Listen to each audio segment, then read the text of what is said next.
tibalah kita pada acara inti, yaitu penyampaian materi tentang peningkatan kompetensi numerasi murid dengan pembelajaran yang efektif dan menyenangkan. Untuk materi yang pertama akan disampaikan oleh Bapak Alwi Husain Al-Habib. Kepadanya dipersilakan. Assalamualaikum warahmatullahi wabarakatuh. Yang terhormat Ibu Pengawas SD Kanduren 4, Ibu Handayani SPD MPD, dan Ibu Mutiana SPD MPD. Yang saya hormati Ibu Kepala Sekolah Budian Ayu Kriani SPD.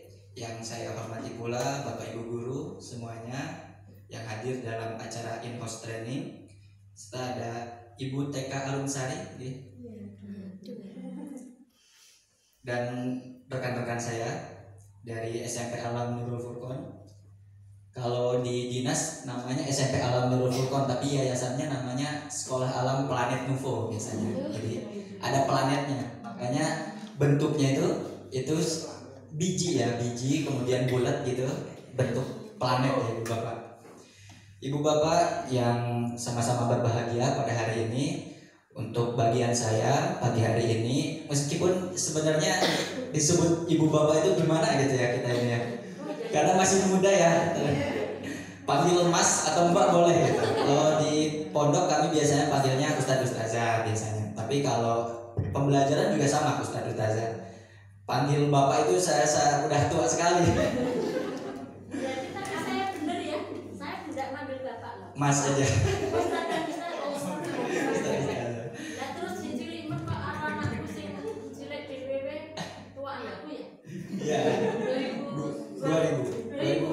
2000 ya, sama berarti saya 2000. Dan Ibu Bapak informasi bahwa kami ini tidak ada yang orang Jawa. Tidak ada orang Jawa. Meskipun kuliah sekitar 5 tahun 4 tahun di Jawa, tapi ya bahasa Jawa kami agak kurang bagus karena di Semarang gitu. Kemarin ke Rembang, di Rembang itu bahasa Jawanya bahasa Jawa ibu-ibu banget itu. Ya, jadi baru belajar itu ketika di Rembang. Saya dari Garut, Jawa Barat. Ini dari Batam, Bu Fani dari Mbak Fani, Ustazah Fani dari Batam. Kemudian Mbak Yulia dari Palembang ya, dari Palembang. Jadi tidak ada yang dari Jawa. Jadi bahasanya campur. Nah, ibu-ibu, bapak-bapak, bagian saya bagian memotivasi bahwa benar SMP kami itu terbaik di bidang numerasi dan literasi se-Jawa Tengah. Alhamdulillah kemarin sempat diberikan apresiasi dari Dinas Pendidikan. Nah, untuk numerasinya nanti akan disampaikan oleh Mbak Fani sama Mbak Yulia. Saya bagian SDM-nya saja, Bu.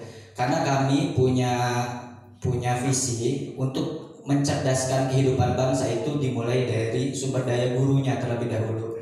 Dan kalau Ibu Bapak ke Planet Nuvo itu pasti diisi oleh anak-anak muda seusia kami yang sedang menempuh S2 atau selesai S2, bahkan ada yang sedang menempuh S3. Jadi tidak ada yang S1 yang ngajar itu. Lulusan S1 itu belum bisa mengajar kalau di sana. Jadi yang sedang S2 atau lulus S2 atau program doktoral atau sudah doktor sampai profesor gitu. Mengajar dari mulai TK, SMP, SMK kami ada atau SMU ada. Gitu. Jadi itu syarat wajibnya Bapak. Jadi untuk mengajar wajib S2. Nah, karena kami berpandangan bahwa pendidikan itu bisa tanpa gedung, tapi tidak bisa tanpa guru yang berkualitas. Makanya kalau ke sana pasti bingung, ini sekolahnya yang mana gitu.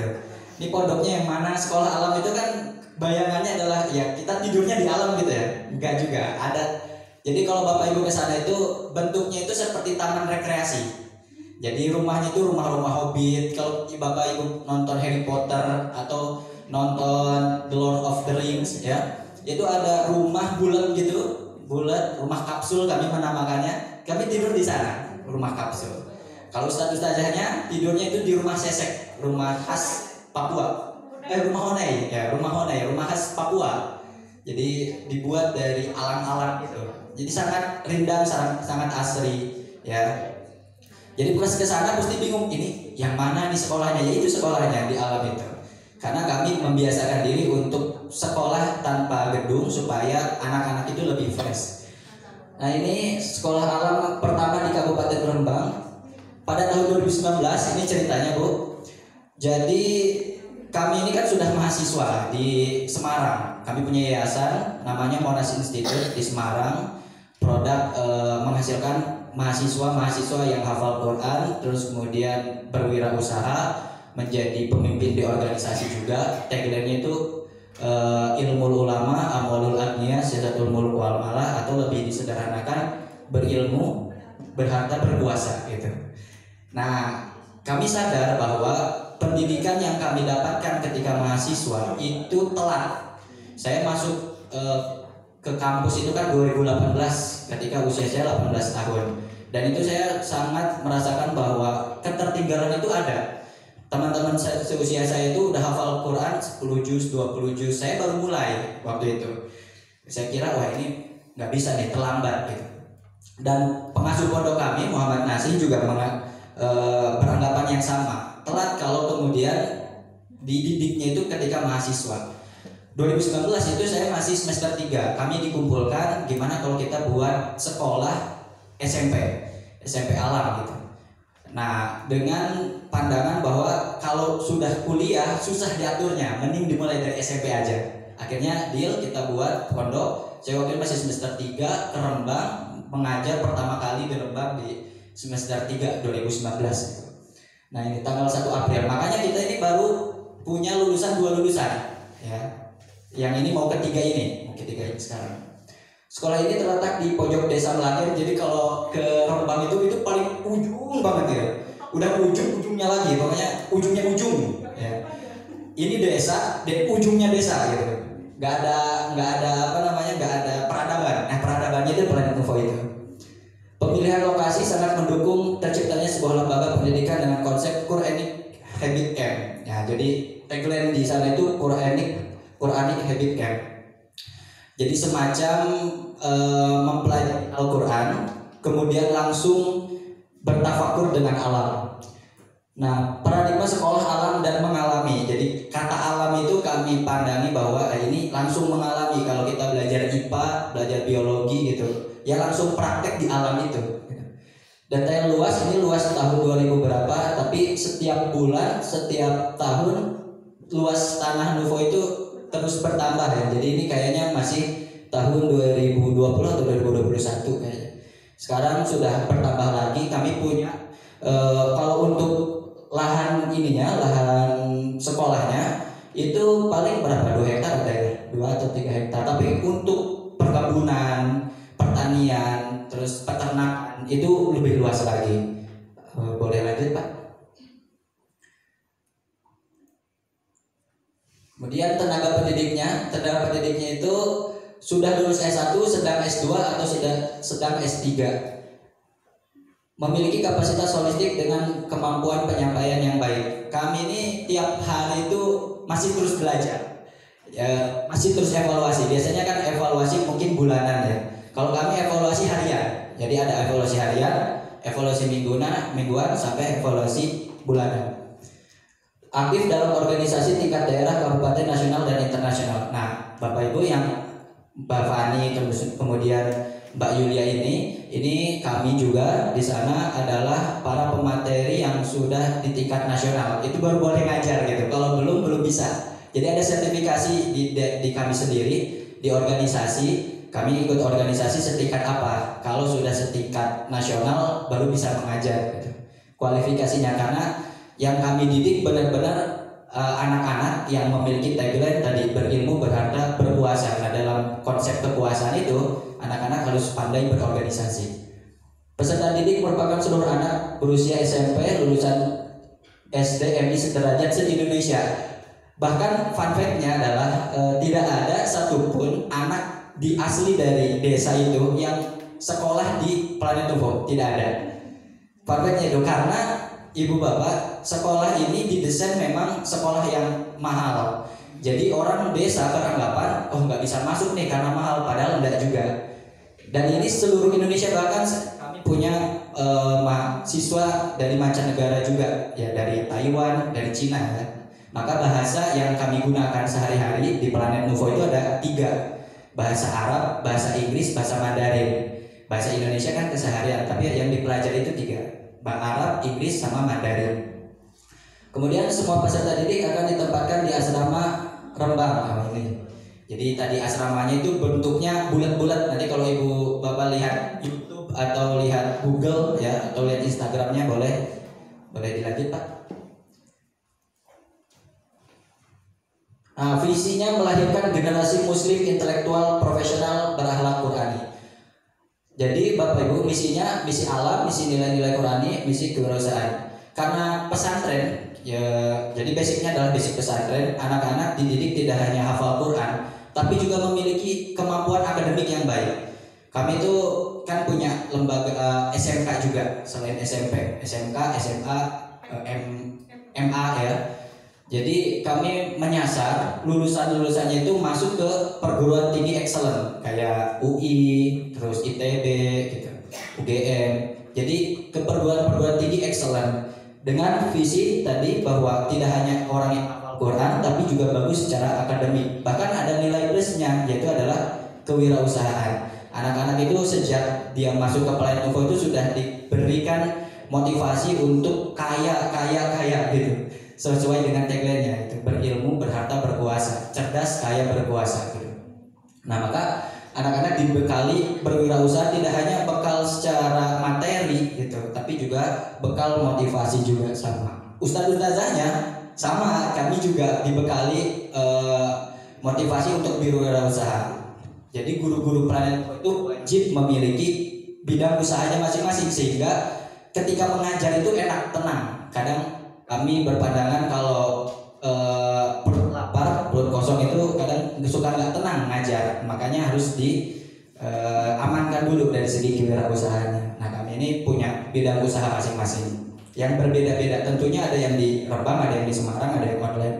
Lanjut Pak, boleh?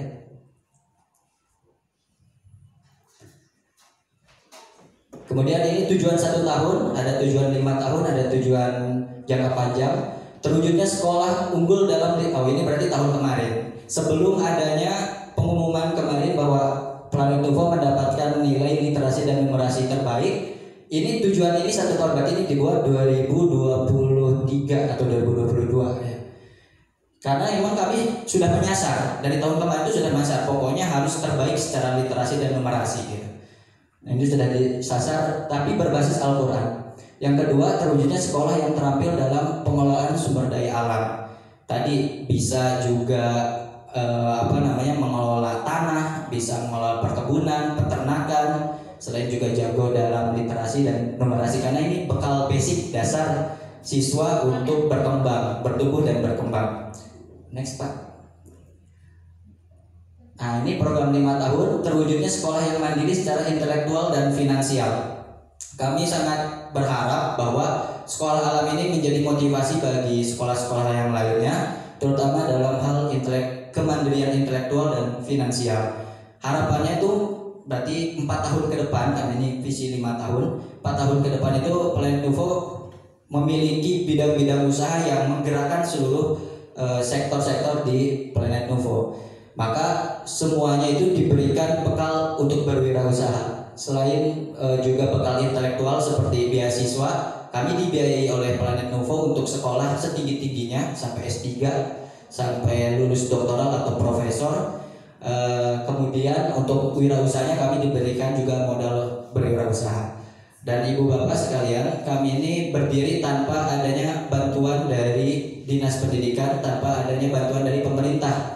Jadi berdirinya Planet Nuvo itu secara gedung, fasilitas itu murni dari sumbangan-sumbangan para alumni, bahkan dari kebanyakan dari pendiri pondok sendiri. Kemudian terwujudnya sekolah yang berprestasi di kancah nasional dan internasional. Kami sudah membuka, kemarin sudah baru rapat ya untuk mewujudkan ini tuh. Kami sudah rapat, ada 1 lokal nanti itu yang kami gunakan untuk mahasiswa-mahasiswa internasional. Jadi kita mau buat international school ya, berbasis bahasa Inggris, kompetensi yang memang berbayarnya tinggi. Tapi kami sudah mengkonsep itu untuk bisa berprestasi di nasional maupun di internasional. Untuk sekarang prestasi mungkin masih di tingkat nasional ya, seperti numerasi alhamdulillah masuk ke nasional. Nah, untuk literasi juga, untuk internasional ini sedang kami bangun. Gimana caranya supaya orang-orang dari luar negeri itu bersekolah di sekolah alam Planet UFO. Sudah ada contohnya ya, beberapa yang dari luar negeri sekolah di sekolah alam Planet UFO, dan kita akan invasi ke negara-negara lain. Kemudian terwujudnya sekolah berkarakter Qurani. Berkarakter Qurani karena kalau kita sebagai Muslim kan orang lain tidak membaca Quran, tidak membaca hadis, tapi membaca karakter sifat kita. Rasulullah kan disebut sebagai Quran berjalan. Nah, maka karakter-karakternya adalah karakter-karakter yang memang sesuai dengan Quran dan hadis. Mungkin kalau ibu bapak ke Planet UFO itu si karakter anaknya itu sangat egaliter sekali. Kami dengan anak itu tidak membatasi sebagaimana saya dulu kuliah ataupun sekolah ataupun pondok. Jadi kami sangat dekat sama anak-anak itu, dekat sekali. Saking dekatnya itu sangat egaliter ya. Curhat dan lain-lain itu tahu. Makanya karakternya kita bentuk sedemikian rupa supaya mereka tetap sopan dengan batasan-batasan tertentu. Oke, lanjut. Kemudian program unggulannya ada sekolah kepribadian berkarakter Qurani tadi. Kemudian ada sekolah diniahnya. Sebenarnya ini udah ada tambahan ya Bu ya. Ada dari SD-nya sudah ada. Kemudian TK-nya baru kita mau munculkan. SD, SMP, SMU sudah ada. Bahkan kita sampai ke tingkat perguruan tinggi. Jadi lulusan-lulusan SMU itu yang di Planet UFO itu kalau misal ada dua pilihan, mau masuk ke sekolah yang grade-nya bagus atau sekolah-sekolah excellent atau perguruan tinggi excellent, atau kuliah di yayasan kami sendiri. Kami punya kampus juga berbasis digital, namanya Universitas Insan Cipta Indonesia. Ada yang pernah tahu? Nah, saya juga kuliah lagi di sana akhirnya S1 kan, Universitas Insan Cipta Indonesia. Itu sekolah berbasis atau kampus berbasis digital. Jadi anak-anak setelah lulus SMU kami tawarkan mau ke UI atau ke UIC. Kalau ke UIC tinggalnya masih di Planet UFO, boleh berwirausaha, menghafalkan Quran dan lain-lain. Kemudian sekolah entrepreneur tadi, terus kemudian sekolah global karena target kami 4 tahun lagi itu menjadi sekolah internasional. Next Pak. Itu dia. Jadi Bapak Ibu semuanya, kunci dari keberhasilan kami itu, kami sangat paham bahwa guru itu menjadi kuncinya. Ya, sumber daya guru itu menjadi kuncinya. Maka kami selalu ada evaluasi tiap hari, itu evaluasi tiap malam evaluasi. Misal hari ini ada kelas itu ada 2-3 orang yang tidak hadir atau kurang kondusif. Malamnya pasti kita akan diskusi. Ini kenapa anak ini tuh kenapa? Oh, lagi patah hati sama siapa? Sampai kami benar-benar tahu karakter anak sedalam mungkin gitu. Oh, lagi patah hati, siapa yang bikin dia patah hati ini? Ya udah, kita arahkan ke guru literasi. Guru literasi dipanggil, anak ini lagi patah hati. Coba bisa nggak menumbuhkan dari patah hati itu menjadi sebuah karya? Dipanggil anaknya, kemudian berbincang-bincang. Kamu patah hati gini. Yaudah, buat karyanya. Kita nulis yang kamu rasakan, tulis. Akhirnya kalau ibu bapak ke Planet UFO itu setiap anak punya buku. Hampir setiap anak itu punya buku. Karena hampir setiap anak itu punya patah hatinya mereka kan. Jadi kami punya program satu anak satu buku. Jadi lulus dari SMP itu punya karya, minimal punya satu buku. Kalaupun tidak punya satu buku, tembus artikel di media-media nasional gitu. Biasanya ibu bapak pernah ada kan bikin artikel terus dipublish di media online yang media lokal ataupun nasional. Nah, kami sampai ke media nasional. Anak kata gitu kan. Jadi kalau ibu bapak cek siswa SMP Alam Nurul Furqan gitu, itu pasti keluar nama-nama anaknya karena aktif menulis, makanya literasinya bagus gitu.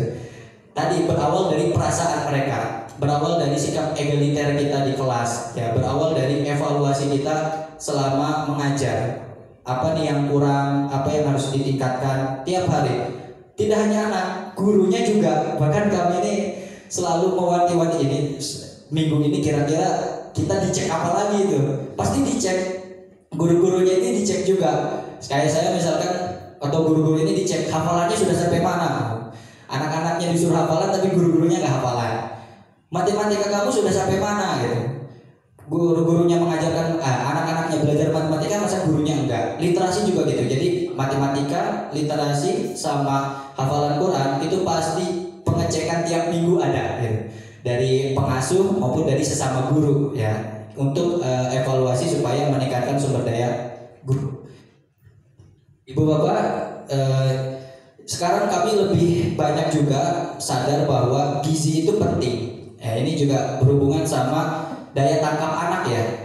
Kami menyadari 2 tahun ini program kami adalah gimana caranya agar anak itu mendapatkan gizi seimbang ya, supaya anak itu dapat gizi yang nanti dia kalau menyerap materi itu mampu, otaknya itu mampu. Gimana pun caranya, akhirnya baru nih setelah 5 bulan ini atau 4 bulan ini kami menanam 13.000 pohon kelor ya. Kalau ibu pernah dengan kelor ya, kalau di Rembang itu biasanya kelor dijadikan penangkal jin ya, untuk mitos-mitos kayak gitu.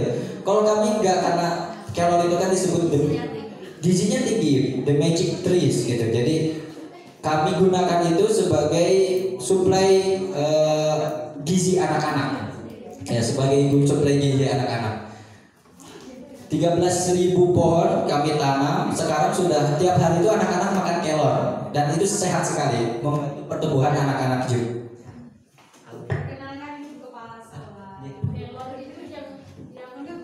Daunnya kecil-kecil.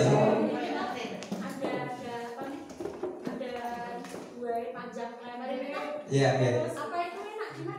Daunnya itu enak di sayur. Biasanya kalau orang desa itu dipakai pakan kambing, tapi ternyata itu kan kandungan gizinya tinggi. Sehat banget. Kami tiap hari makan kelor. Oh enggak. Kami sudah punya produk sendiri, produk teh kelor. Jadi kelor selain dimakan, tapi dibuat teh juga. Ya, teh kelor. Ya. Pasti beda. Tapi alhamdulillahnya kami sudah mulai sadar bahwa gizi anak itu juga menentukan anak-anak menyerap ilmu. Karena 2-3 tahun yang lalu ibu, kami kan sering ngajar, kok anak ini kok susah banget diajari. Kenapa gitu? Ngantuk kan terutama. Kok ngantuk di kelas itu? Kenapa? Kami adakan ahli gizi, dokter-dokter, karena di kami juga selain ada guru-guru, ada juga ahli gizinya, terus dokter-dokternya. Kenapa ini kira-kira? Kayaknya kurang gizi. Kemudian dicek, oh ya benar. Nah, mulai menanam kelor sebanyak mungkin supaya tiap hari itu makan kelor. Gizinya meningkat, alhamdulillah. Makanya peningkatannya itu signifikan, lumayan signifikan. Sudah dikirim ke Emma. Nah, peningkatannya itu setelah makan itu signifikan Bapak Ibu, untuk penyerapan kapasitas intelektualnya. Izin ini saya coba bacakan poster rapor SMP Alam Nurul Furqon. Ini dari Kementerian Pendidikan.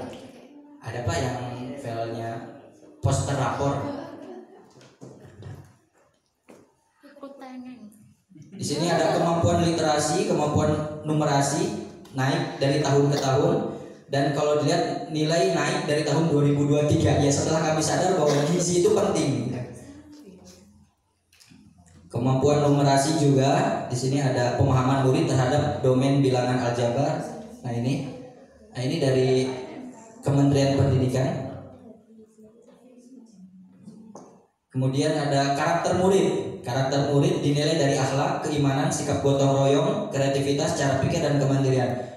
Ibu bapak, kreativitas itu erat kaitannya sama tadi sikap egaliter. Jadi anak-anak itu tidak kami batasi untuk pertanyaan apapun. Yang kedua, anak-anak tidak kami batasi untuk berkreativitas apapun. Jadi anak-anak itu gak malu untuk bertanya di kelas, atau bahkan mengkritik gurunya sendiri. Ya, kami kan sangat disiplin. Disiplin dalam artian kalau sholat jamaah, kalau ibu bapak ke sana itu kan militer, semi militer. Jadi setiap waktu sholat jamaah itu kita baris seperti tentara gitu, baris. yang nggak lengkap dihukum satu barisan gitu. Sampai segitunya untuk mendisiplinkan anak-anak. Tapi anak-anak juga akhirnya kritis loh. Ada kok ustadznya yang nggak ini, yang telat misalkan karena kuliah, karena lagi kerja, habis pulang kerja dan lain-lain. Kritis, dan kami memperbolehkan itu. Ya, memperbolehkan itu. Kita sering diskusi sama anak-anak gitu. Jadi kreativitasnya, cara pikirnya itu terbangun karena sikap egaliter kami terhadap dengan anak-anak. Terutama memang kaminya masih muda-muda juga, jadi anak-anak senang gitu. Ya, kemudian kemandirian tadi, kemandirian intelektual, finansial, mereka tanpa kami suruh tiba-tiba jualan apa gitu, jualan apa, lagi goreng-goreng apa di dapur, biasanya kami tegur, itu fasilitas dapur, ya us mau wirausaha ini, oh ya sudah. Gitu. Sikap gotong royong, keimanan, akhlak, kami nggak punya petugas kebersihan, karena kebersihan itu menurut kami kewajiban kita untuk menjaga kebersihan, jadi nggak punya petugas kebersihan, nggak punya petugas keamanan gitu. Jadi ya anak-anak aja, keamanan, gotong royong, semuanya kita libatkan anak-anak dan gurunya terutama. Kemudian kebinekaan sekolah, nah ini juga yang menjadi poin penting ya, karena kebinekaan ini yang akhirnya membuat literasi itu semakin meningkat dari tahun ke tahun. Karena anak-anak punya sudut pandang yang luar biasa unik dan luar biasa beragam. Jadi Bu, untuk kebinekaan khusus untuk kebinekaan di sekolah itu kami menerima semua kalangan ya, dari segala jenis latar belakang. Makanya kalau ke sana pasti ada yang dari NU, Muhammadiyah, Nahdlatul Wathon, ada yang dari Persis, ada yang dari macam-macam lah pokoknya. Dan kita tidak mempermasalahkan itu. Kemudian organisasi ekstranya itu ada PII, ada HPI, ada IPNU, IPPNU, ada IPM, ada macam-macam. Kita memang mengkonstruksi itu sebagai sedemikian rupa supaya anak-anak terbiasa dengan perbedaan, ya. Supaya tidak ada saling sikut antar ormas, tidak ada saling sikut antar agama, gitu. Kita biasa banget gitu. Kemudian pengajarnya, tenaga pengajarnya kita juga kalau dari non muslim ada gitu. Jadi memang sangat bineka sekali. Ya, sangat toleran sekali kami. Jadi kalau ke sana itu mungkin bingung ya kalau misalkan karena saya lahir di keluarga NU, mengajar di Muhammadiyah, kemudian bekerja di SI. Ke sana itu pasti kalau imamnya NU ya kunut, enggak NU ya enggak kunut gitu kan. Tapi kami sudah terbiasa dengan hal itu. Fikihnya gimana? Fikihnya semua dipelajari. Nah, terus kemudian kualitas pembelajarannya juga, metode pembelajarannya nanti akan dijelaskan. Bagaimana strategi pembelajaran numerasi terutama, pengelolaan kelas dan dukungan psikologis kepada murid. Jadi kalau tadi ngobrol sama ibu pengawas katanya yang sekarang ditunggu-tunggu itu bukan gaji, tapi adalah hari libur. Lah kami nggak ada liburnya Bu.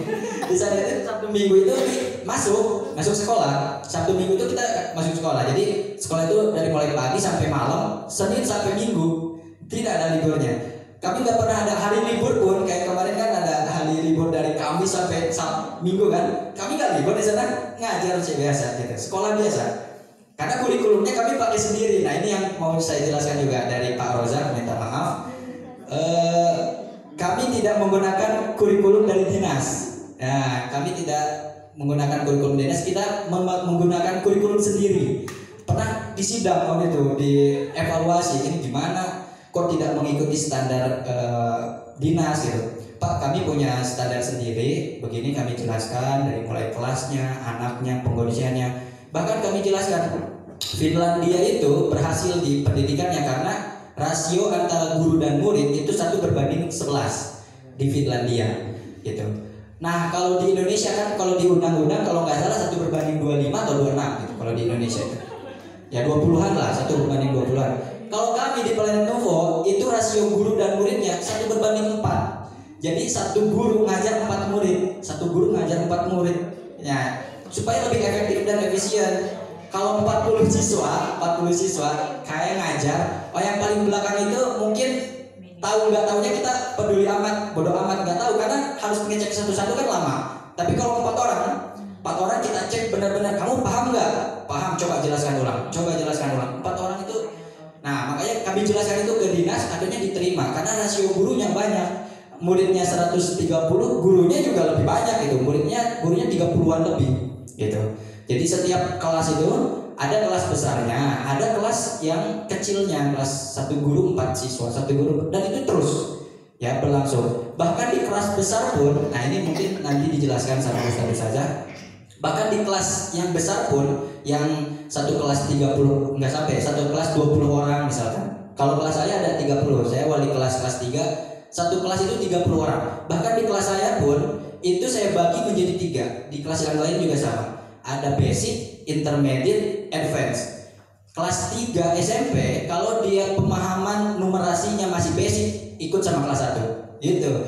Kalau kelas 3 SMP pengetahuannya tentang ilmu pengetahuan masih basic, ya udah ikut sama kelas 1 SMP. Ada yang kelas 1 SMP yang pengetahuan matematikanya karena dulu mungkin homeschooling gitu bagus, ya sudah ikut sama gabung kelas 3. Dan itu terjadi di kami. Jadi pengelompokannya itu basic, intermediate, advance gitu.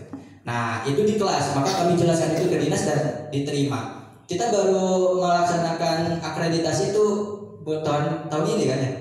2023 ya? Pertama kali, dan itu langsung dapat akreditasi A. Alhamdulillah. Jadi karena belum ada lulusan, waktu itu lulusannya baru 1, akhirnya baru bisa akreditasi lah. Dan alhamdulillah kita persiapan 4 bulan ke belakang, kita persiapan akreditasi dan ternyata langsung mendapatkan nilai A. Dan itu dapat jadi pembicaraan di Rembang, karena kalau sekolah baru kemudian akreditasi nggak mungkin langsung A, paling B dulu gitu, nanti baru naik ya jadi B plus jadi A. Ini langsung A gitu, dikasih pengawasnya langsung A. Dan alhamdulillah, karena kita jelaskan konsep kita bahwa kita ini 1 guru mengajar 4 murid, mau dicek langsung misalkan materinya gimana, tersampaikan atau tersampaikan sekali, karena 1 guru 4 siswa. Jadi ketika ada pengawas monef gitu datang, ya sudah silakan ngobrol sama siswanya sudah sejauh mana materi disampaikan gitu.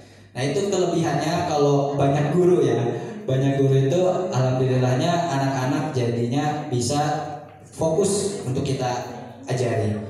Begitu Ibu Bapak yang dapat kami sampaikan. Sebenarnya ada beberapa lagi, ada lagi ya tadi di share yang ada 3 tadi ya yang di share. Nah ini ada juga rapor PDW Pak, rapor PDB PBD. Ada rapor, nah itu rapor PBD ini. Nah ini rapor juga, rapor pendidikan. Jadi kami Bu ada 2 rapor ya. Ini ada 3 rapor malah ya. Ada dari pesantren, ada dari dinas, ada dari Nuvo sendiri gitu. Jadi ada 3 rapor. Jadi kalau selesai itu pembagian rapor itu ada 3. Dari dinas ada menggunakan ini. Terus kemudian kami juga buat sendiri rapor yang berdasarkan pengamatan kami. Ada rapor pondoknya juga gitu. Jadi ada 3 di sini. Kemampuan literasi, ini yang pertama ya. Skornya 86,67%. Siswa sudah mencapai kompetensi minimum. Ini ada yang kedua juga nanti. Nah, jadi Ibu Bapak semuanya itu, bahkan kalau kita lihat yang bawah proporsi peserta didik kemampuan literasi di atas kompetensi minimum, perubahan skor di tahun lalu naik 100%. Ya ini karena memang kami sangat intens mengajari soal literasi dan numerasi, karena memang belajarnya Quran itu kan bentuknya teks ya. Untuk mempelajari Al-Quran kami harus mempelajari literasinya dulu dari dasar basicnya dulu. Jadi belajar menghafalkan Quran itu belajar dari bagaimana cara menerjemahkannya, kemudian menghafalkannya, nanti sampai kepada membuat kebijakannya. Tapi intinya literasi ini sangat berkaitan erat dengan menghafal Quran anak-anak. Anak-anak yang literasinya bagus, itu hafalan Qurannya juga bagus, karena logikanya main. Anak-anak yang matematika numerasinya bagus, itu hafalan Qurannya bagus, karena logikanya kan main. Ini soal logika. Nanti ada rapor pondok juga. Nah rapor pondok itu memperlihatkan potensi anak dari mulai mereka masuk Nuvo sampai luar. Sebelum masuk Nuvo, nah ini mungkin yang ingin kita share juga. Kita itu tidak ada seleksi ya Bu, di sekolah alam pelayanan Nuvo itu tidak ada seleksi, dan semua boleh masuk. Dari latar belakang ekonomi apapun boleh masuk. Tadi kan sudah jelaskan kan mahal gitu. Memang sekolah kita buatnya sekolah mahal.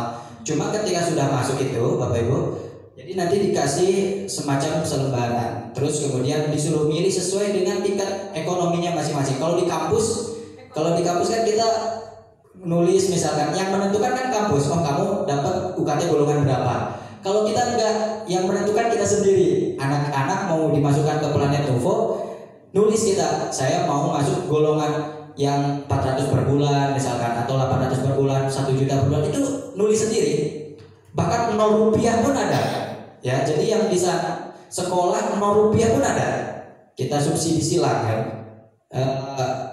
Yang sampai 1 juta, 2 juta, 3 juta per bulan ada juga. Sesuai kemampuan orang tuanya. Tidak yang kami menentukan, tapi orang tuanya yang menentukan. Itu yang pertama. Kedua, soal seleksi tadi. Karena kami berpikir sekolah yang bagus itu bukan berarti sekolah yang diseleksi dari orang-orang yang cerdas, pintar-pintar gitu, kita masuki ke sekolah, kemudian sekolahnya jadi berprestasi karena orang yang masuk ya udah berprestasi, udah bagus, udah pintar-pintar. Enggak. Kami beranggapan pendidikan yang setara itu yang masuknya berbeda tapi outputnya yang sama, nah itu pendidikan yang bagus.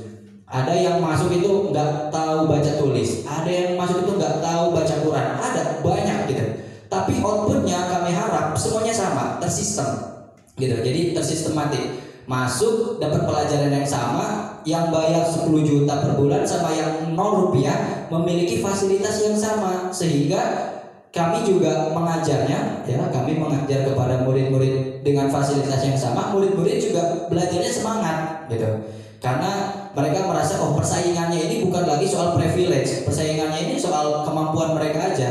Yang paling unggul yaitu yang dapat prestasi. Kita nggak pakai sistem demokrasi kalau di Nuvo, kita pakainya sistem meritokrasi. Yang unggul yang maju. Siapa yang unggul yang jadi pemimpin, siapa yang unggul yang ini. Jadi enggak kamu dari latar belakang keluarga mana, kamu dari enggak. Yang unggul yang maju, meskipun UKT atau uang bulanannya 0 rupiah itu, tapi dia unggul maju jadi pemimpin di sana, dapat prestasi, dapat beasiswa dan lain-lain. Begitu Ibu Bapak, soal anak-anak sebenarnya banyak yang ingin saya share kepada Ibu Bapak semuanya, tapi mungkin di lain kesempatan kita bisa ngobrol-ngobrol lagi. Kalau ada pertanyaan silakan seputar anak. Kalau saya mungkin soal pembangunan sumber daya gurunya. Kalau di sana kan sebagai wakil kepala sekolah. Kalau ini nanti bidang numerasinya. Ya kalau saya pemberdayaan guru biasanya. Begitu ibu-ibu, bapak-bapak, terima kasih. Saya kembalikan. Assalamualaikum warahmatullahi wabarakatuh. Demikian tadi materi yang disampaikan oleh Ustadz Alwi Hussein Al-Habib yang telah menyampaikan tentang profil SMP Nuvo. Semoga apa yang disampaikan tadi dapat memberikan motivasi bagi kita semua dalam menerapkan kurikulum merdeka dan sangat dekat dengan siswa-siswa. Kita berikan tepuk tangan untuk Bapak Alwi, Bapak Ibu. Ya. Sebelum kita lanjut, Bapak Ibu, ada kenang-kenangan dari kami untuk SMP Alam Nurul Furqon yang akan diberikan oleh Ibu Dian Ayu Griani. Kepada Ibu Dian Ayu Griani dipersilakan.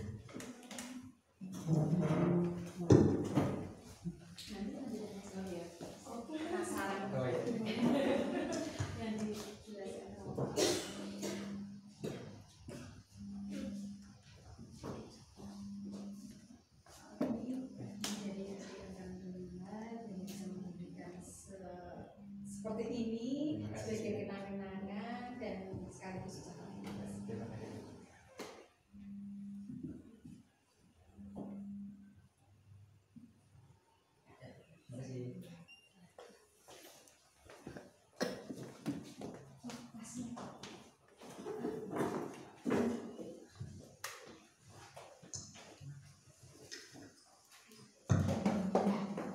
Baik, kita buka sesi untuk tanya jawab. Mungkin ada dari Bapak Ibu yang ingin ditanyakan seputar profil atau yang lainnya, Bapak Ibu. Saya di pengatas boleh tanya enggak? Pengawas dulu ya.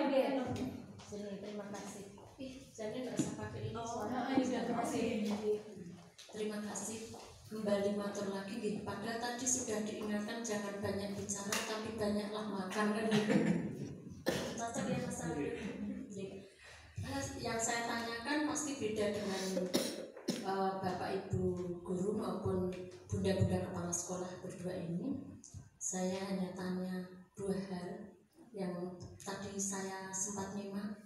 Berikutnya saya jadi ngobrol dengan Bu Pengawas terkait tugas kami yang lain. Yang saya tanyakan tadi yang saya dengar itu sekolah kami ustadz-ustadzahnya muda-muda semua gitu ya. Jadi guru SMP itu semua muda. Memang ada batasan umur ya?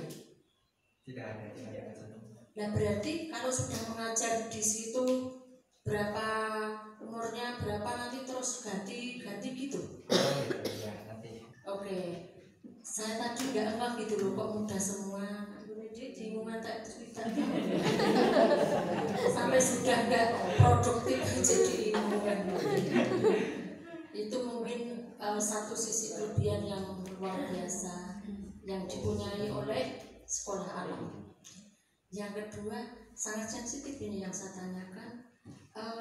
Tidak ada yang sekolah anaknya orang tetangga di situ. Mereka berpikir wah bayarnya segitu mahal gitu. Terus Ustadz bilang nggak mahal loh sebetulnya.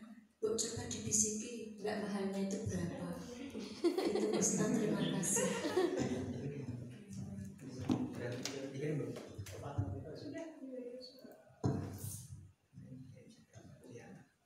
Oke, menjawab pertanyaan yang pertama ya Bu soal muda-muda itu tadi. Jadi kami punya yayasan itu tidak hanya di Rembang, di Semarang juga khusus untuk mahasiswa. Nah mahasiswa yang berproses di Semarang lulusannya itu kami tawarkan mau nggak ngajar di Rembang. Jadi orang-orang yang ngajar di Rembang itu sudah melalui proses pemantapan selama 4 tahun di Semarang. Makanya muda-muda karena lulusan S1 syaratnya harus S2, harus punya organisasinya harus sudah setingkat nasional dan lain-lain, itu baru bisa mengajar di sana. Terus kemudian ada nggak yang sepuh? Ada juga sebenarnya, tapi cuma satu. Bu Yuli itu berapa usianya ya? Ada Bu. Jadi kalau secara konsep dasar yang ngajar di sana adalah mahasiswa lulusan S1 dan S2. Terus kemudian ada guru yang menawarkan diri ya untuk mengajar di sana, kami terima juga gitu. Ya, di bidang psikologi ya, bidang psikologi ada juga, cuma satu tapi. Terus untuk pergantian gurunya gimana? Pergantian gurunya biasanya per tahunan. Ya karena di sana itu konsepnya kami masih konsep perjuangan Bu. Ya karena misalkan saya ini lulus S2 pasti kan berpikir nggak selamanya di Rembang gitu. Saya harus pindah dan harus punya pekerjaan di lain tempat. Tapi ada juga yang berpikir saya harus di sini bersama yang lain-lain. Tapi karena saya ini sudah punya beban moral karena sudah dibantu sangat banyak sekali dari Planet Nuvo, saya harus mencari penggantinya. Nah, gitu, mengkader orang supaya bisa menggantikan saya di Planet Nuvo nantinya, gitu. Jadi guru-gurunya kebanyakan yang belum menikah, yang sudah menikah juga ada, menikah sesama guru di sana juga ada, gitu. Karena kami punya program 50 rumah tahfidz. Jadi satu rumah nanti diisi oleh pasangan hafidh-hafidhoh, salah satu atau dua-duanya. Nah, nanti ada anak-anak yang ikut di sana. Adapun yang misalkan nikah sama luar guru itu ada juga yang kemudian pulang juga sama. Jadi proses pergantian itu tidak ada SOP-nya, tidak ada apa. Jadi siapa yang mau mengajar di sana kami terima dengan suka hati, tapi ada klasifikasi tertentu gitu untuk mengajar. Jadi per tahun pasti ada pergantian. Nanti kayak saya ini kan sudah ngajar di sana hampir 4 tahun, 5 tahun Bu, dari 2019. Pasti kan harus ada pergantian, kaderisasi, mengkader adik-adik supaya nanti ada yang belajar di sana, ngajar juga. Tapi kalau misalkan saya mendapatkan guru di sana, ya nggak apa-apa, berarti lanjut juga kan di sana untuk ngajarnya. Itu. Jadi tidak ada pengabdian. Biasanya kalau di pesantren kan ada pengabdian ya Bu ya. Kalau kami di sana tidak ada sistem pengabdian. Mau ngajar silakan, tidak juga tidak apa-apa gitu. Kemudian yang kedua soal biaya. Soal biaya ini kita coba bacakan. Mbak Triana kemarin ngirim.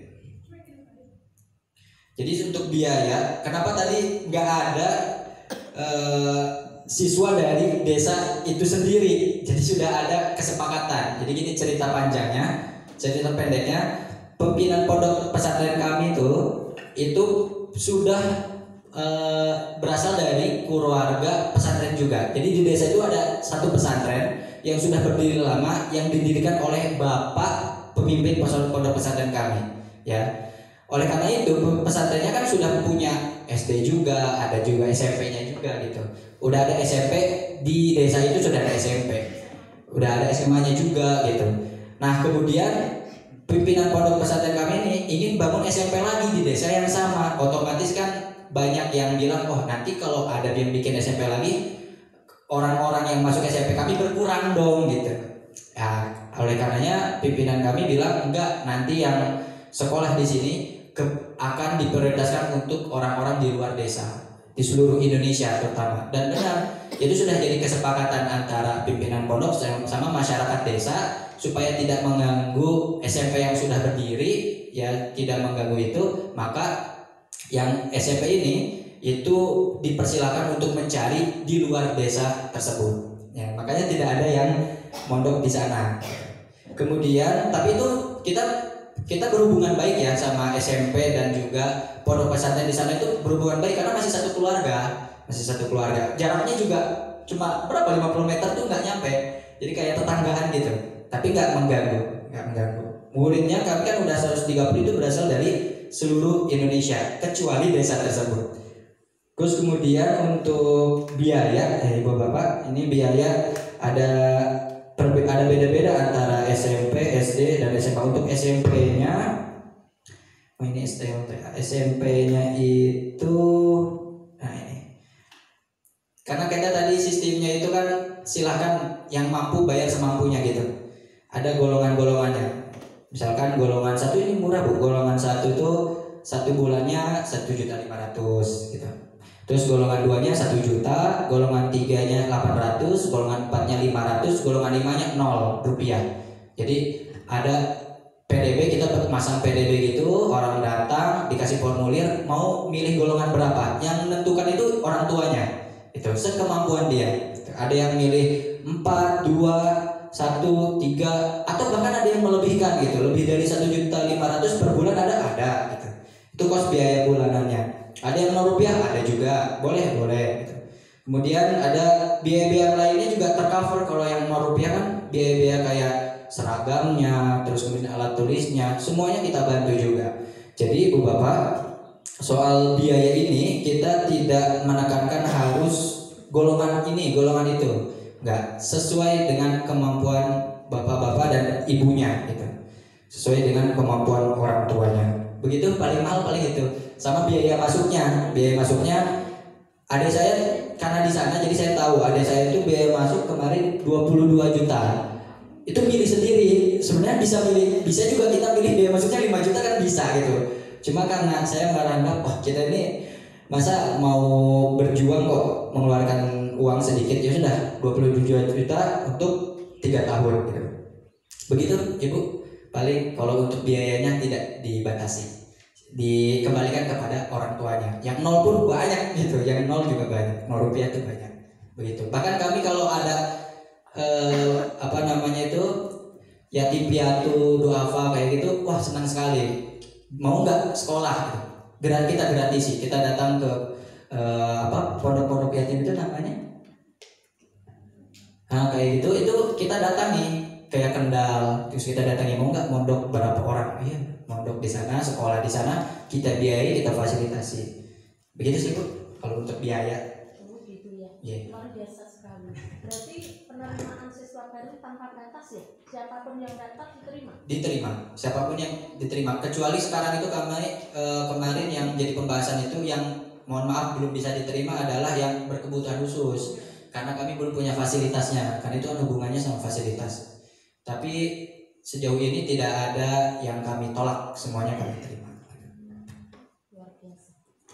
Tesnya paling itu Bu, tesnya itu kan adik saya masuk ya, tesnya itu paling lari gitu, coba lari, terus baca Quran, terus numerasi, literasi, IQ-nya kan dicek ya, cek IQ-nya dicek, tes kecerdasan itu kan dicek di awal. Jadi kita punya program itu di awal masuk, nanti 1 bulan dicek lagi peningkatannya.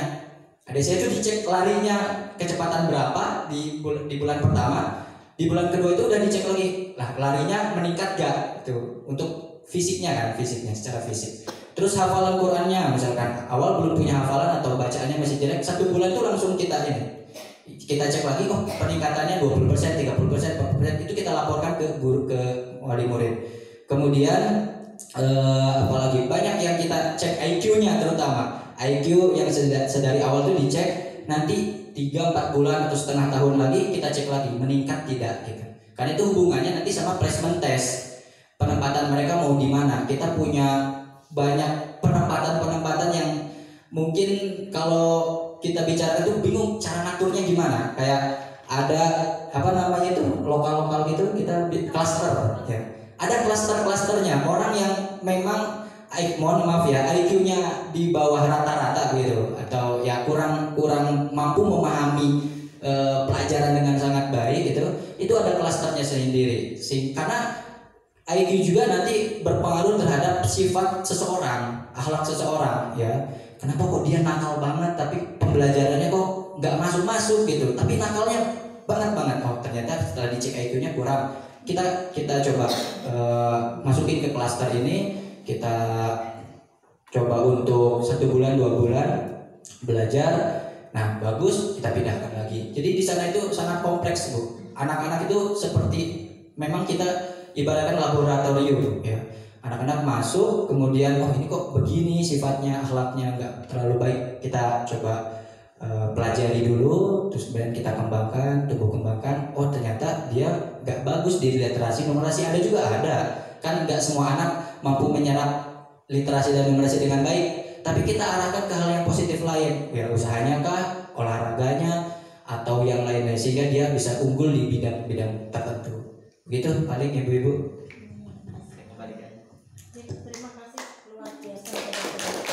Saya tidak bisa membaca dan tidak bisa komentar lagi. Monggo Bapak Ibu yang mau tanya, lanjutkan.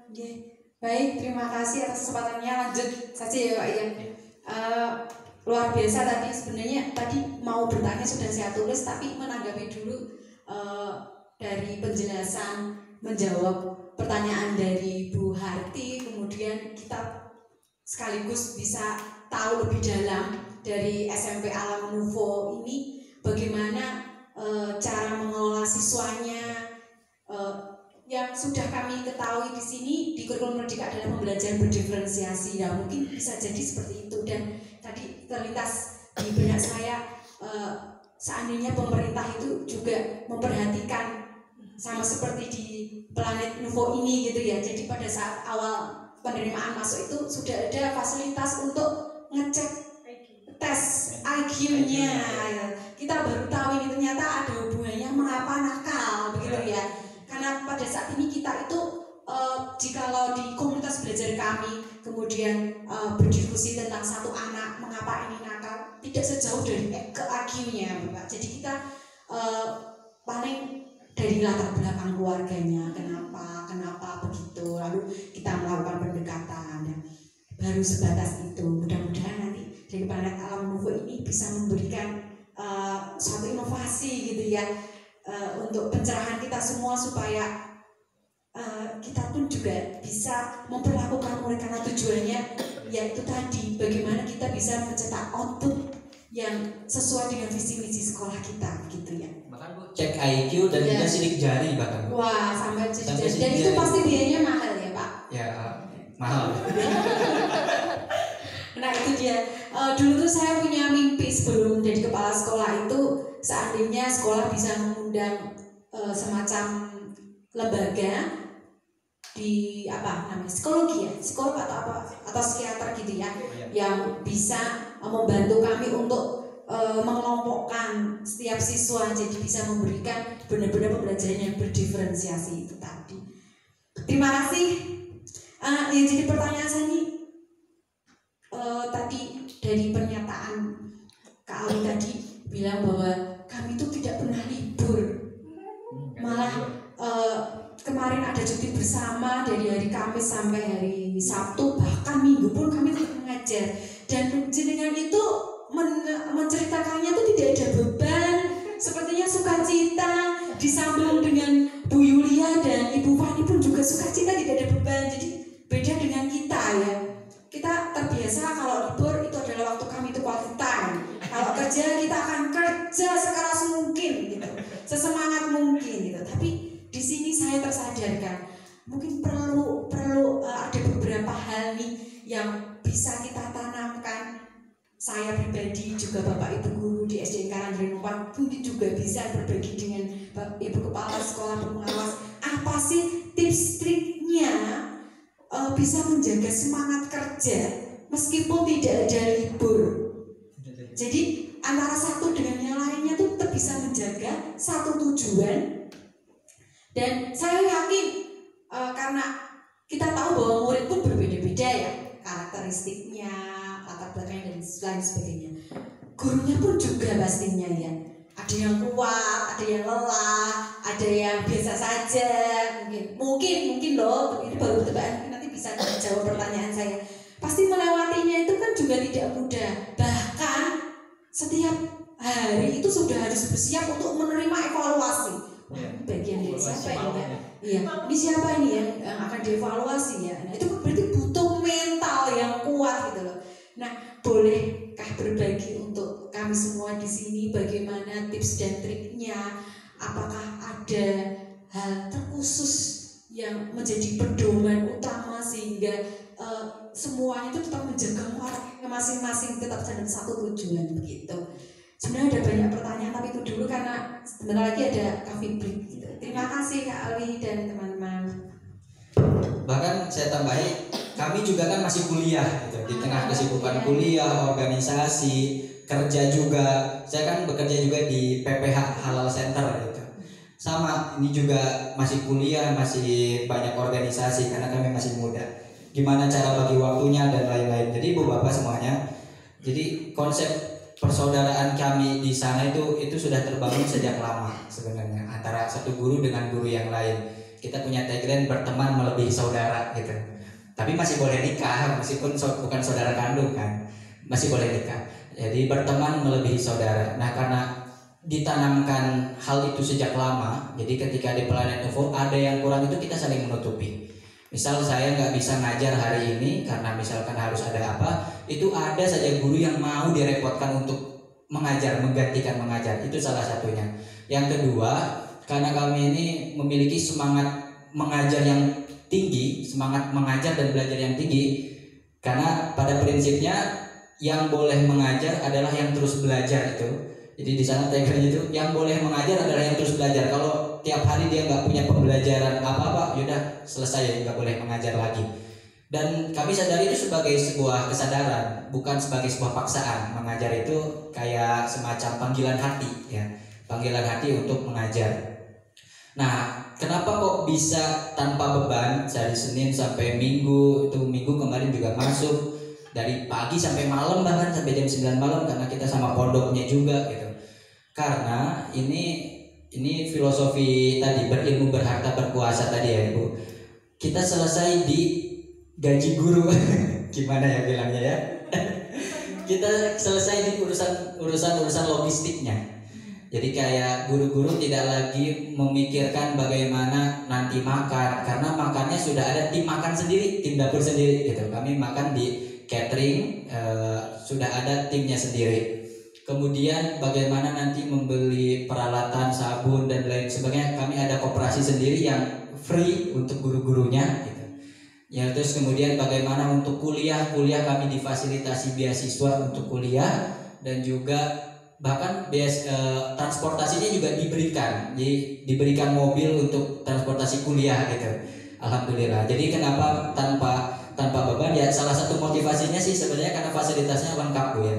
Gitu. Untuk anak-anaknya pasti juga mereka merasa kok sekolah kok nggak ada liburnya gitu. Bahkan ketika kenaikan kelas atau ketika pembagian rapor yang lain libur, sekolah itu masih masuk gitu, masih tetap masuk. Program baru, program liburan gitu biasanya kami. Program liburan buat aja untuk belajar anak-anak menambah. Tapi anak-anak kenapa kok nggak sampai stres? Mereka senang banget belajar. Itu karena tadi konsepnya alam. Jadi mereka mengalami. Kami merasakan banget, kayak saya kan merangkap menjadi guru seni budaya ya Bu. Jadi misalkan saya mengajar seni budaya itu bukan cuma teori dari buku. Bahkan kami nggak punya buku paketnya. Kami nggak punya buku paket dari dinas. Kami cuma lihat paket dari dinas itu sekarang materinya apa. Oh materinya tentang ini, kita pelajari gitu. Kita pelajari karena kita ini adalah pembelajar yang aktif. Tidak dibebani oleh beban-beban administrasi itu dinas ya. Nah, ini yang mungkin ibu-ibu, bapak-bapak juga merasa bahwa beban administrasi itu yang membuat pusing kan pasti. Kita bagi tugas. Jadi kita bagi tugas. Ada guru bagian ngajar aja, udah ngajar aja. Ada guru bagian wirausaha aja supaya nanti orang-orang yang ngajar ini itu dibiayai oleh orang-orang yang berusaha. Ada guru yang khusus di administrasi aja gitu. Jadi kayak saya ini kalau selesai ngajar paling cuma absen dan lain-lain. Selesai itu ada timnya sendiri untuk mengolah administrasinya. Biasanya kan paling pusing itu administrasi ya Bu ya. Bikin RPP, bikin apa gitu. Kami ada timnya sendiri ya, tetap berkolaborasi itu. Ini nanti pelajarannya ini dan lain sebagainya, tapi tidak dibebani hal-hal administratif yang luar biasa besarnya. Itu yang membuat kami sebenarnya ya tenang-tenang aja untuk mengajar ya.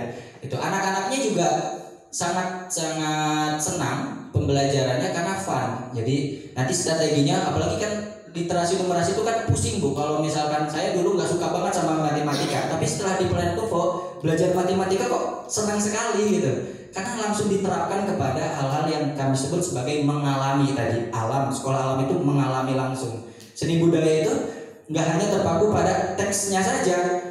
Belajar misalkan akapela, kelas 3 itu ada tentang akapela. Ya sudah, kita langsung praktek akapela di sana. Jadi sound, musik, segala macam. Kami kebetulan punya studio musik ya, punya alat-alat musik yang lengkap. Saya nggak bisa mengoperasikan itu. Saya undang misalkan siapa yang bisa, guru-guru yang bisa mengajarkan itu. Jadi semuanya merasakan bahwa yang di teori itu langsung dipraktekkan secara langsung. Jadi tidak ada beban. Nah tadi Bu ya, jadi unsur dari kenapa kami sangat senang untuk mengajar itu. Yang terakhir ini karena validasi dari kepala sekolah dan juga pengasuh ini penting. Apresiasi, validasi dari kepala sekolah, motivasi dari kepala sekolah kami itu luar biasa besar. Ya, kayak misalkan kami itu di sana nggak disebut guru, kami di sana disebut guru mulia. Itu adalah apresiasi terbesar kami selama mengajar. Jadi dari mulai 2019 dulu saya ngajar itu tagline yang dimasukkan ke dalam setiap individu guru itu adalah guru mulia, bukan guru lagi. Bahwa guru itu harus dimuliakan, ya. Makanya namanya guru mulia gitu, guru mulia Planet Nuvo. Nah, itu apresiasi besar banget. Kemana-mana kalau misalkan diundang di mana-mana pasti ada tulisannya bukan guru Planet Nuvo, guru mulia Planet Nuvo gitu. Itu apresiasi terbesar juga. Validasi dari kepala sekolah luar biasa. Setelah selesai ngajar, dari pengasuh juga sangat luar biasa. Dukungan motivasinya itu sangat luar biasa. Itu yang membuat kami betah sebenarnya mengajar itu. Karena dinaikkan derajatnya, derajat yang mungkin kalau orang berpikir guru honorer gajinya kecil, kami ini nggak digaji, kami ini nggak ada yang digaji sama sekali. Tiap bulan kami nggak punya gaji, tapi kami tercukupi dari segi finansial karena diberikan modal untuk berwirausaha. Ini ada modal, silahkan mau dipakai wirausaha apa, silahkan. Nanti uangnya itu 100% untuk kamu, nggak untuk yayasan. Yang penting yayasan balik modal aja gitu. Uang untungnya ya untuk kamu gitu. Nah itu adalah motivasi terbesar juga kenapa kami sangat senang untuk mengajar di Planet Nuvo. Jadi derajatnya ditinggikan Bu, dinaikkan banget ya. Kemana-mana itu kami kan juga ngajar di UIN, ngajar di Semarang gitu. Itu pasti yang dilulukan adalah ini adalah guru mulia Planet Nuvo. kata mulianya itu yang membuat kami merasa wah senang sekali hidup di sana. Kemudian anak-anaknya juga di branding memanggil kami kan ustadz ustazah ya. Itu juga membuat hati kami itu senang gitu, adem. Makanya mengajar itu dengan sukarela meskipun tantangannya pasti banyak ya, nggak semua anak baik kan Bu, nggak semua anak itu baik, pasti ada anak yang nggak baik juga yang kesel banget kalau kita itu ya, pengen aja kita keluarin anak ini, tapi kita berpikir bahwa outputnya ini harus sama. Semuanya itu harus memiliki pendidikan yang setara. Kalau ada anak nakal di satu bidang, berarti dia punya kemampuan di bidang lain, cari gitu. Bahkan kalau ibu bapak ke sana itu ada anak yang nggak sekolah ada gitu, tapi dia fokus ngembala kambing ada. Coba ke sana, kok anak ini kok keliaran nggak sekolah, padahal ini jam sekolah malah gembala kambing. Ya sudah, emang kami memfasilitasi itu. Kalau dia belajar ilmu matematika, numerasi, biologi apa nggak masuk, udah nih kambing 2 kamu buat dia jadi 100, gimana caranya, dimotivasi, diberikan ini gitu. Ada kalau kesana itu pasti bingung, ini anak-anak kok ada yang sekolah, ada yang enggak, ada yang duduknya di sini, ada yang gimana konsepnya, sekolahnya gimana gitu, apakah nggak ada absensi atau gimana? Ada absensi, cuma kita mengerti setiap anak berbeda, setiap anak unik, jadi ya yang mampu ya silakan. Terakhir mungkin ya penilaian anak kan diserahkan kepada guru-gurunya. Nah itu yang kami, kalau misalkan nilai akademiknya kurang, kami ambilkan dari nilai-nilai yang lain. Pentas seni itu tiap minggu ada loh di Plantovo. Anak itu tuh berbakat di nyanyi, anak itu berbakat di musik, tapi kok pelajarannya jeblok terus. Kalau suruh sekolah tuh gak mau dia, tapi bagus, gitarnya tuh udah di atas rata-rata gitu. Kami punya anak spesial seperti kayak gitu. Nggak kami kurangi nilainya, enggak, justru kami tambah, diambilkan dari nilai yang itu. Mungkin itu berbeda dengan ibu bapak yang mungkin masih terkendalanya karena ada administrasi tadi ya, terkendala administrasi harus sakot dari dinas seperti ini. Nah kalau kami enggak, kami berdikari gitu, dinas ya kami gitu. Kalau mau ya kita compare aja, ada rapor dinas kami serahkan tetap, tapi kami punya rapor sendiri, penilaian sendiri. Nah, begitu mungkin Bu, yang membuat kami senang ngajar di sana. Terima kasih, luar biasa ya. Dari yang disampaikan Kak Ali tadi itu ada insight-insight yang saya dapatkan dulu di guru penggerak. Jadi kurang lebih sama Pak. Ada kolaborasi, kemudian refleksi yang utama. Tapi cuma memang karena belum semuanya terjaring di guru penggerak. Ya, jadi mungkin ini perlu pembiasaan. Kalau untuk administrasi memang benar Pak, ya jadi menjadi beban setiap guru kelas, di mana kami percaya bahwa kalau tidak merencanakan maka kamu merencanakan kegagalan gitu kan, istilahnya seperti itu. Jadi perlu dimulai dengan perencanaan yang baik, maka akan bisa melaksanakan pembelajaran dengan baik sesuai dengan tujuan pembelajaran yang diharapkan. Tapi di sini juga sudah mulai dikurangi, ya. Ada pengelolaan kinerja ini juga membuat kami semakin mudah, terutama yang muda ya, karena sudah terbiasa dengan IT. Artinya kita menjadi fokus ya apa yang ingin dikembangkan nih dari kompetensi guru, juga apa yang ingin dikembangkan nih untuk penerapan pembelajaran di kelas begitu. Tapi ada beberapa hal yang sudah saya tangkap, yaitu adalah kolaborasi, kemudian kenyamanan, apresiasi. Nanti perlu pembiasaan juga untuk kita semua memberikan apresiasi ya, karena kadang itu masih malu-malu gitu yang memberikan apresiasi gitu ya, yang mendengarkan pun jadi malu gitu kan. Ini menjadi masukan bagi kita semua yang bisa kita adaptasi begitu. Terima kasih, tepuk tangan untuk Pak Alon dan rekan-rekan narasumber kita.